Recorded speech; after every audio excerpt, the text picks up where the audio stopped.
Sembang atas Dulang bersama Ceddy. Hai, bertemu kita dalam podcast Sembang atas Dulang Season 2 bersama saya Ceddy, dibawakan oleh Spritzer. Diekstrak dari bawah tanah daripada sumber air semula jadi yang tulen dan kaya dengan mineral silika. Hidratkan diri anda dengan Spritzer. Okay, so hari ini, pada hari yang mulia ini, sebagai seorang pengulas makanan dan juga podcaster Sembang atas Dulang, saya ada bersama Reina Lum, pengulas undang-undang. Oh, terima kasih ada kat sini hari ini. Correct lah, pengulas undang-undang. Actually, lebih kurang lah around there. Yeah, because, satu taman already. Okay, because when I saw her content kat TikTok, biasanya she is always giving out the legal facts. Dia macam bringing me back to my law school era. Okay, ramai yang tak tahu sebenarnya I actually law grad. Oh, okay. So this conversation is going to be interesting. No. Sebab I tak jadi practice. The difference is you were a practicing lawyer. I practice kejap je, I tak tahan. Tapi at least you practice. Okay I lah. tak layak. I got third class degree University of London. Dia cakap Malaysia tak boleh practice. So, yeah. University of London, I local je. Tu je I mampu. Tapi the thing is, okay, kepada sesiapa yang mungkin orang minat, you know, to study undang-undang ke apa kan, to my opinion is just do the Malaysian law. Kalau you nak jadi lawyer kat Malaysia, you jangan sibuk macam I take London punya law, lepas tu kat Malaysia different. You kena balik ambil CLP. CLP. CLP tu susah tau. Susah gila. Okay, I think kita punya podcast terlalu intellectual lah. Okay. So usually what our show, what we do is we try to be a bit light-hearted, and then we have a dulang hantaran ni atas ada. This time the pastry is French pastries. Ooh la la. Do not ask me the name of individuals because everything is roti to me. You are free to eat. Okay. It's free to, you are free to like open and take like for me. You are nampak lotus, biscoff lotus. Let's try. Take something. Take something already. Kalau tak producer set, you know, order kita tak nak makan. Producer ni buat sendiri ke apa? Dia yang bake ke? Oh, producer ni baker, part time baker. I ambil terus this one whole thing. Ambil je. I takkan stop you. Takkan stop you. Okay, Macam I memang lotus fan lah.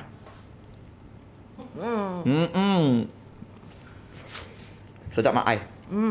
So, how was it, the food? Okay, good. Of course lah, good. Baker, kita punya producer bake pagi sampai malam. She bake for us just to eat, you know. Cream puff penuh berkrim. Sorang. Kita okay je sebenarnya. Cream puff je mah. Okay, so Reina. First of all, your name Reina. Do you know in Spanish Reina is queen? I did not know that actually. My grandmother gave me that name. So as a child, people just called me that. Bila dah besar, just ran with it. Yeah, but I think the different spelling lah, but almost the same makna kat Spanish. Dia queen. So dia memang queen of undang-undang. I'm so sorry. Every time your video appear kat my timeline is undang-undang related. But you also talk about current issues. Yes. But before we go to the content creation semua ni kan, I nak tahu je. You were a law grad. Then you practice kejap sahaja. Yes. Then you jadi content creator ke apa? Actually, between I quit my law career kan, and then becoming a content creator, I had a huge gap. Okay. So I kind of like did my own thing, businesses and everything. And then during the pandemic, I dah bosan, I duduk rumah, tak ada buat apa-apa, starfish je. Jadi I start doing content lah. Dia sampai kena ban tau. Legend sampai please help me get my account back. But memang you didn't do anything wrong, right? Yeah. You didn't do anything wrong. Okay, but let's talk about, kita rewind balik the time when you were a law grad.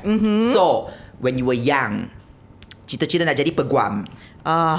Yes. Okay. Let's talk about my naivete. Okay, let's go. Okay, boleh je tell people lah you nak jadi peguam. Okay, then you go and pursue law. Yes. Where? Which uni? UiTM. UiTM lah, but it's Malaysian law kan? Yes. Of course lah, relevant to the kalau you nak jadi practicing lawyer. So what happened? Actually, I think a lot of law graduates will relate to me when bila kita study law kan, kita ada this mindset of like, oh, we're going to make a difference, we're going to fight for the right and justice, and we're going to do all of the things right, make a difference in the country. But when you actually practice, you will realize that it is an industry where the job is just a job. Sometimes I know that when we belajar kan, kita rasa macam if I study hard enough, if I do the things right, then I can make a difference. Yes and no. When I was working, to be honest, I felt like I was just like troubleshooting, putting on little band-aids on issues and problems, but it always like reoccurs because sistem kita pun built in a way that kita tak boleh buat apa sangat. Yes. Yeah, so it becomes frustrating. I had like a mental breakdown. I think a lot of lawyers can relate to me when I say this. The industry, our job is very hard. People think we earn a lot of money. Actually, we don't. A lot of people think that lawyer mesti kaya kan. Professional kan, professional. When you came out, right? Were you like ada kan solicitor? Yeah. Advocate and solicitor. Ada yang cakap pergi court punya. Which one are you? I dulu pergi court. Oh, so you pergi court ni lah. I think your mouth memang layak lah if you go there nak gaduh kan. So I was just like you, but my case different a bit. So I took law because Chinese family memang like this. Kalau you tak jadi doctor, engineer, architect, lawyer, flop. So when in SPM I was science stream. Tapi all my science subjects flop. Memang I cannot lah. I am a very bad at maths ke laut, kimia ke laut, biology okay, physics gone. So that time my SPM pun the result was not good. So my dad asked me, so what you want to become? I thought you are going to be like the next engineer. And I said, I don't know, what options do I have? Cannot become doctor. Then I said, I just think be a lawyer lah. And then at the time, we have to accept, we have to admit, kita kalau tengok drama semua ni, lawyer ni, the way they show the lawyer is like wearing suits, go to court, your honor, yang arif, objection. Lepas tu, yelah, tengok macam movie Suits tu kan, series Suits tu. How to Get Away with Murder. Sama lah. Memang nampak macam wow, penuh glam. firm, ada Harvey, ada Mike. Tak ada. I pergi my firm kan, macam mana my Harvey, mana my Mike. Tak ada. My friend also graduated. After that, she went and become a lawyer. So dia macam very proud lah, bangga with her achievement. As she should be. Honestly, yeah. But I will tell you the plot twist. So when she become a lawyer, dia siap dah update kat Facebook semua. Dia punya she has her own room, gold-plated name. Wow, with the title semua tu. After that come out, do what? Jual property. Because she come and tell me, she says, Ceddy, at the end of the day kan, jadi lawyer tu tak senang tau. Yes. I punya, it's not, I don't get paid a lot. I have to OT a lot. And I kena buat paperwork. So I am actually a glorified secretary tau. That's what she told me. It is true though. I cakap apa tau, orang ramai yang tak tahu, tapi lawyers, kita orang tak ada OT And it's normal, so normal for us untuk kerja sampai pukul 2-3 pagi. When I was practicing family law, orang ingat family law like, takkanlah kau kena OT sangat-sangat. Yo, if a client call me at 3 AM, I gaduh dengan my husband I pukul I nak pergi buat report polis. You know who has to like roll out of bed and pergi teman your client pergi buat report polis? Ni. Oh wait, hold on. Pukul 3 This pagi. is a very important point. Kenapa kalau dia kena from the husband, she have to call you to see, or because like I thought you can only go and see the police on your own. But why she involve a lawyer? Because if you nak buat police report, sometimes a lot of the times lah, it's better for you to bring a lawyer in so that the lawyer can include all of the important details in the police report. Kita pun boleh make sure that kita follow up dengan investigation or anything like that. Kita tahu nombor report macam mana. Dan banyak benda lah. Especially if you already like ongoing, ada divorce case ke apa estranged kan. Yeah. So it's all like important info for us. So kalau kita tengok dia kan, kadang-kadang I ada jumpa klien and then muka dia dah like blue black ke apa kan. Then immediately okay, we do the report secepat mungkin and then kita pergi hospital untuk dapat medical report. But orang biasa, diorang takkan terfikir nak buat macam tu. Ya, sebab nervous lah, terkejut lah. Sometimes you kena already these things. Yes. So we are there to guide them lah. At 3 in the morning lah. At 3 in the morning. So you have to have clear mind tau. Kalau tak, you pun nak cakap, actually, who is this client? Tak kenal dia. Macam, let me check back my WhatsApp. Tengok. Klien pun dah tak kenal kita dah. Kita our face and disheveled. Kalau kat office kan nampak proper kan, terpaksa kan pakai proper. Tapi kan bila jumpa diorang kadang-kadang kasut pun boleh lain-lain. It's okay. It's okay. I Jadi just want to help you. Yes. So your expertise is family law. I actually, it's not to say expertise lah, but my postgraduate is on focused on family law. Okay. And I actually focus on family law quite a bit in my career. Maknanya expertise lah. Sebab kalau you pergi dia punya profile, dia punya playlist family law. Ada banyak lagi lawyer lain yang lebih bertaulia. I bukan lawyer terpaling. I mean like you have never positioned yourself like that. Yeah, that's so true it's good also. lah. Remember. But selalu dia buat content tu, usually it's very relatable to current issues. Sebab you kan buat family law kan. So lately memang a lot of things very up in your alley. Penyondol, curi suami orang. Jangan curi suami orang. Nampak macam best tapi tak worth it. I think you were the one who talk about talak, right? Yes. You were explaining very well. Okay, kepada sesiapa yang mungkin nak curi suami orang, kena tahu undang-undang, what can you advise? Honestly kan, it is not as easy as people think. There are so many... Curi suami orang? No, the life afterwards bila nak curi, you dah curi suami orang. Actually kan, nak curi suami orang tu is the easy part. Okay, wait. Is it illegal? Okay, if let's say you non-Muslim, right? Then it is to entice a married woman is actually against law. So there is an actual law there. Kalau perempuan tu dah kahwin, lepas tu you entice dia, that's illegal lah. That's non-Muslim? That's not Muslim, but it's pretty clear cut. But in Muslim punya situation kan, dia macam a bit sama-sama sikit, grey-grey sikit. Okay. Because kalau kalau perempuan memang clear. Kalau perempuan tu dah kahwin, lelaki datang and dia cuba like masuk line, tu memang salah lah. Because perempuan tu dah berpunya. Tapi kalau lelaki kan boleh poligami. Boleh ada lebih. So dia jadi macam sama-sama tak nampak sikit. Okay. So in that case, what you have to prove is not that this girl try to potong line. Okay. What you have to prove is that this girl try to potong line, and in that whole like romance, the guy actually lepaskan tanggungjawab dia ke atas keluarga dia, isteri dan anak-anak. So if you can prove that, contohnya lah anak sakit kat rumah ni, anak nak masuk hospital ni, tapi husband dia nowhere to be found, maybe check in ke apa ke, dating ke, check in. Tapi these things happen. So the husband is nowhere to be found. You cannot rely on him as the father, right? So these are all information that actually you can use and you can give to your lawyer to prove that in his affair he has put aside his tanggungjawab to jaga keluarga dia. So in that sense, then benda tu salah lah. Oh my God. In the words of Lady Gaga, caught in the bad romance. Okay. So you as a lawyer, you pernah handle a lot of cases like this when you were practicing? Not to say like too much, but I think if you handle a few cases like this, you have to research and then you can see how often it happens lah. Wow.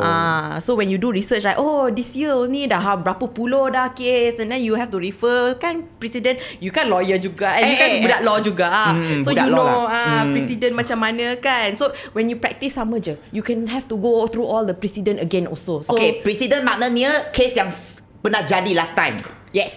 So dia akan refer to the past cases. So this how usually they give the judgment kan semua kan.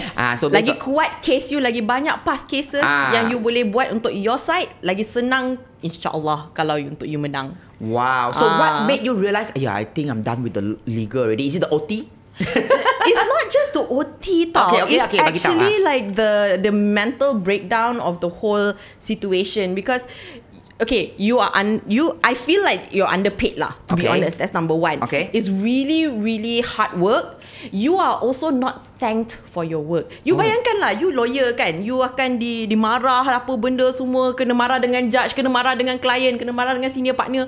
Lepas tu, on top of that, is a thankless job. Like, okay, now kita dah menang tapi you dah cerai. Like, you nak celebrate pun tak best. Yelah, macam celebrate cerai macam be weird kan. So it's like, we won but at what cost kind of situation, you know. Faham. So it's different like as if like contohnya like your friend kan, dia buat real estate. At least it's a happy thing when you have completed the project, apa benda semua, you have this warm and fuzzy feeling. For me, when I finish, I get this like depressive feeling. And on top of that, whenever I handle case yang macam susah, and then client tu pun is an injustice kan, I go home, I cry. Because I cannot cry at work, right? Nanti Yeah. kan kata tak professional. Tapi it bothers me. And this is one thing I'm very sure you also experienced it. Kat law school mesti diorang cakap, you handle case, you tak boleh bawa balik rumah that feeling or that You're supposed to masalah. separate. Yes, But how? You are only human. it's very hard. Yeah, you will take it personally, right? Yes. So you have to represent like macam orang salah. Yeah, because the popular thing that maybe orang kat luar tak tahu is that a lot of lawyers, kita orang tak boleh pilih pun kita orang punya klien. So kadang-kadang bila orang cakap like, oh ni mesti lawyer yang tak bertahu, tak ada perasaan, Tak ada moral. tak ada moral. And then we're like, bro, just like you tak ada choice. Kalau you pergi kerja, kau dapat projek apa daripada boss you, kita orang pun sama je. You cannot decline lah. I think if you decline, then you have to have a talk with your boss lah, your senior partner lah. Because the senior partner already susah lelah go and search for client mah. It's not so easy to find clients also in this day and age. You know, a lot of law firms are also struggling. But what happens if you know the case is sure lose one? We don't have a choice. In that sense, it's also ethics. Okay. Just because you feel that it's going to lose, you're still bound by ethics to try your best to get the best situation out of your clients. Actually, when you talk about ethics, right, kadang-kadang you talk about criminal law, you talk about family law, kan, kadang-kadang you rasa macam, this guy is like kind of sleazy, but it's my client, right? Yeah.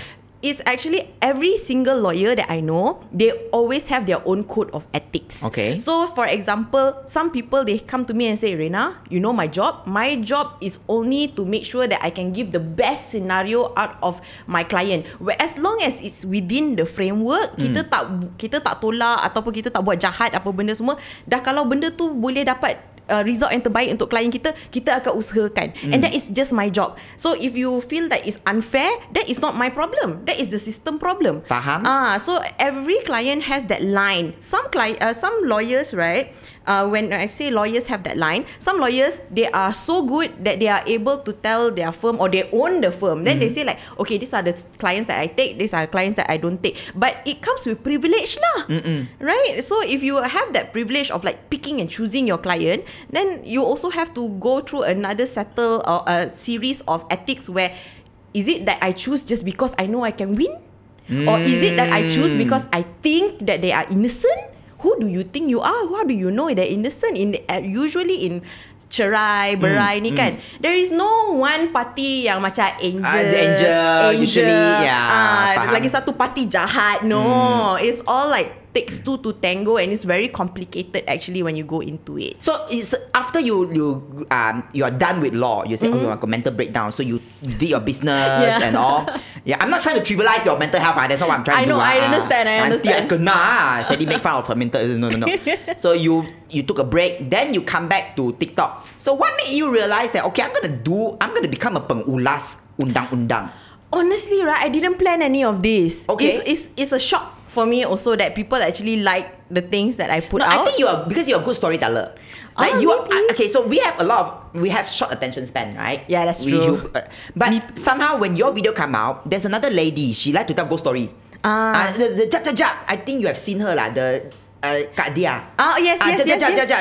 I will watch your video full, her video full. I will just watch because it's the way you all tell story. Maybe. I started out because my friends ask me questions about their love life because she started as a love doctor, then become a lawyer. Love doctor. So because I'm among my friends, right, I'm always the person that my friends come to and say like, hey Reina, I have this, what do you think, kind of situation. So they started doing it online. So I was just like, okay lah, since you asked, right, I reply lah. And then other people started to like, oh, what about this, what about that? So it kind of like just snowballed. So they gave you the content already. Technically, they are feeding you. I love my people. I love my followers. For your fans. No, I don't. Actually, it's weird because I look at them as my community. Okay. I don't necessarily look at them as my fans. Okay. Because on my platform, right, there are people who like me but still debate me, which I love. I love that because you don't have the same idea as me. I'm okay with that as long as you try and educate me too. Respectfully. So it's interesting, but senang sikit lah kerja sebagai content creator. I tak payah buat apa-apa. I duduk-duduk tag. So senang. So what are the common questions that people always ask you about love? I cannot say common question lah because there's too many. The thing about it is that, you know, there's a lot of people asking me about love where you're trying to find true love. Okay. You know, you're still studying or whatever it is, or trying to find a partner. That's one area. And then another area is like when you dah kahwin. Okay. So when you dah kahwin kan, so daripada masalah kewangan, which is real, this is very real nowadays. It's a huge topic and a lot of people actually fight in marriages because of money. Yep. So daripada situ, and even like I commented on the Rosham No punya case where he said he was on a podcast like this. I hope nothing takes out of context. Okay. But he said things along the lines of like, perempuan ni bila dia dah kerja, bila dia dah berkejaya, dia jadi sombong. So like actually apa dia cakap tu, I kind of agree because everybody is like that. Because as I said in my video, money allows you to be the advanced version of yourself. Okay. So kalau you baik, right, you ada money, right, you akan jadi lagi baik, lagi pemurah, lagi belanja orang. Tapi kalau you macam hati sengket, hati hitam, then when you have money, you will treat people the way that you wanted to treat the person all along. It's just that before this, kalau kau tak ada duit, you cannot je. You cannot je. Nanti orang tu pun cakap, apa hal? That's a good point. Yeah, actually I never thought about it. Like money is what? Money elevates the person that you truly are. Whoosh. Yeah. Quote tweet, quote this one, trademark. You know, it's really a good point. I like it so much because I never thought about it. Because I see it a lot when I come, when I handle case cerai berai ni semua kan. A lot of it has to do with money. I'm just being honest. Okay. So yes, but the thing about it that is delicate, right? In this day and age, mana ada berapa ramai je orang yang boleh survive in one household, one income. Majority of Malaysians, kita ada dual income. Memang benda tu kena because kita orang dah tak mampu, especially kalau ada anak apa benda semua. And if you foster, and what he says is not a problem, what the netizen foster that mindset tu yang menjadi problem. So orang akan datang like, oh ada perempuan pun, influencer perempuan datang, so women you should know your place, you kena turunkan darjat you supaya you tak guris ego dia. These are things that you don't, there is a lot more negative impact than positive impact. So lepas tu orang lelaki pun jadi macam tu, memang kau tak payah tu sebab nanti dia tak payah kerja langsung, or dia tak payah ada career, apa yang penting sangat ni ikut Islam. Like the prophet's first wife, right, is a businesswoman, right? She's a businesswoman yeah. yang berjaya, yang kaya, that she even employed our prophet and also help him sebah dakwah at that time. So that is like how a woman can really like protect and also help the family. And these are kind of like what I hope we sebah. So instead of demonizing one over the other, and also in the video I said, sebenarnya statistically lagi banyak men that financially abuse their partners but not because men are bad, no, because men are normally the breadwinners. It's just a statistic thing. So don't like pusing the statistics and make it like demonize one gender over the other. I tak suka tau sebenarnya main laga-laga gender ni, because you kahwin, you one partner, so you have this laga-laga thing. It's not going to be healthy for our why community. is that a competition? It's supposed to complement each other lah. That's what I think. I think sometimes you are too smart for them. That's the thing.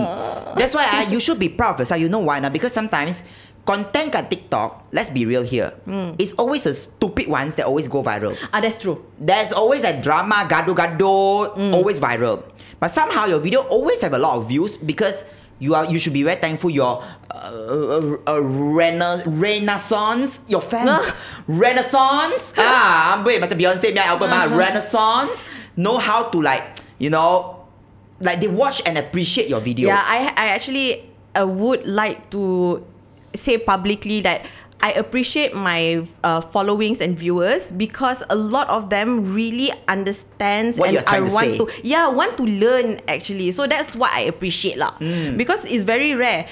Because you tahu tak yang macam about relationship and then diorang buat benda-benda yang mengarut-ngarut and then last bila orang dah backlash kata, oh ni social experiment saja. Yeah. To me, I remember the McDonald one, right? Is it really social experiment though? Or you kena kantoi for being...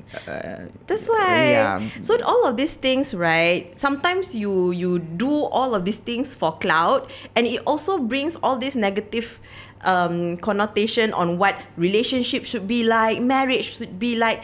I just feel like there's not enough people, influencers, who really talk real talk. Not because of the views or like how people would like it, but a real discussion about how to elevate life in general. Because people rasa macam, okay, bila I bagi tahu diorang, okay, jenis-jenis cerai or like about supporting your spouse and all of these things, they feel like benda-benda ni semua tak penting sangat, but then you see how it affects their life and how it destroys lives. Sedih tau. Sedih. But I will be honest lah, memang I give up nak buat macam terlalu educational content sebab memang dia tak suka. Yes. Sedih boleh makan je. You pergi makan je. Jangan buat content yang serious sikit. Like let's say I talk about serious stuff, right? I have to be funny about it. So if I'm like too serious to talk about like, let's talk about business and marketing, cannot. Or like, so I have to be like, let's talk about people who say that their business kena santau. Then they be like, oh my god, kena santau. But actually, my outcome is actually, it's not because kena santau, it's because your location is bad, your food is ass. Sorry, your food is not good. Your price is bad. Lepas tu you complain, you say kena santau, but those three you don't think about it first. So when I say it's santau, they be oh my god, let's watch this. You know, like is it really? But because people like that. Yeah, they like that kind of things. No choice. Really, they really like those kind of things. But that's the thing. We need more content creators who are using the platform to spread the good words and help people be more educated. But on the topic of like macam cerai, relationship, sometimes even for me, I try to stay away because a lot of them they use they will say, in Islamic teaching is different. Yes. So when I ulaskan this thing, it's usually from a non-Muslim point of view. Yes. But it doesn't apply. Yeah. Like for me, I'm all about women empowerment. Go be a breadwinner. Don't rely on the man, because if you rely too much on men, if a man leave you, how? You know. But then they say, cannot because it's also very astute lah. Okay, I'm just going to be honest here. When it comes to women, I pernah bagi tahu perempuan on my platform tau, I don't care engkau ambil gold tu, engkau tanam belakang rumah pun tak apa, aku tak kisah, as long as you have some bit of financial security just in case anything happens. Because yes, I do agree that in a marriage you kena rely on your partner. Yes, that trust must be there. But that doesn't mean that you have to be stupid. Things happen. Yes, things happen. So a good partner, I'm just going to put it out there that a lot of men, as not to say a lot of men lah, it's generalizing also, but I think men who cannot see their partners being strong, independent and financially independent is because they need that security of like, okay, no matter what, she relies on me. If not, then she cannot survive. I have that ego trip now. Okay. Right? And the thing about it is that if let's say everything is good, then everything is good. Alhamdulillah, you put lah that gold in the ground until you old, and then you give it to your son or your daughter or whatever it is. But you don't know what the heck is going to happen in life. Yes. So just the basic things are, a good man will always make sure that his partner is financially stable also. Like for example, I know so many men that they will say like, you know what, whatever my wife earns, I will top up on top of that. Macam kita dengan anak-anak kita kan, you buat chores apa benda semua kan, okay, you dapat RM10, mama dengan abah top up lagi RM10 because good job. You know, I want to give you that sense of satisfaction, right? I know very, very successful, but that's the trick here. Very, very successful men, they will actually support their wives to make sure that their wives are like really, really stable. Because if anything happens to them, they don't want anybody that they truly love to suffer. Yeah, so they will like make sure, not just like simpanan ASB semua penuh. Never ever like bersusah-susah payah. This is not their mentality, because that susah payah mentality is not even in their vocabulary. So that's the thing lah. I hope actually, but the problem is not a lot of those kind of men go online and say it, because diorang pun segan. Diorang kata like, nanti diorang akan bash I lah, apalah. It's okay, I just do for my wife, it's enough. But that's the thing lah. I just wish that guys out there, if you feel that, but I also know a lot of guys do really nice content also with regards to like treating their women right. So keep it up. Yes, keep it up. So before we wrap it up, tell people where they can find you. You guys can find me on TikTok under the handle Reina Lum, and I have Instagram also, but that's mostly my personal things lah. Korang jangan kacau lah. Kalau let her post in peace. Jangan later she become those influencer yang she have to be sexy, she have to be No lah, that ship has sailed very very far away. I'm mak already. So if you go on my personal Instagram also, right, it's like my little kid, like my house thing, like makan-makan, masak-masak. Malaysian, they like content like this. They like to follow what this mother is doing with the kids and all. So if you want to on Instagram, sure, but don't expect me to sexy. Most likely you will see me with my baju kelawar, with my bun all like that, and like tired mum. That's what you see. Okay, tak ada sexy ya. Alright, okay, korang nantikan episod seterusnya podcast Sembang atas Dulang Season 2 bersama saya Ceddy, dibawakan oleh Spritzer. Diekstrak dari bawah tanah daripada sumber air semula jadi yang tulen dan kaya dengan mineral silika. Hidratkan diri anda dengan Spritzer. So thank you so much for watching semua. Follow Reina and then show the podcast love, comment kat semua kan. Let everybody know how good we are. Spread the words about us, okay? Bye.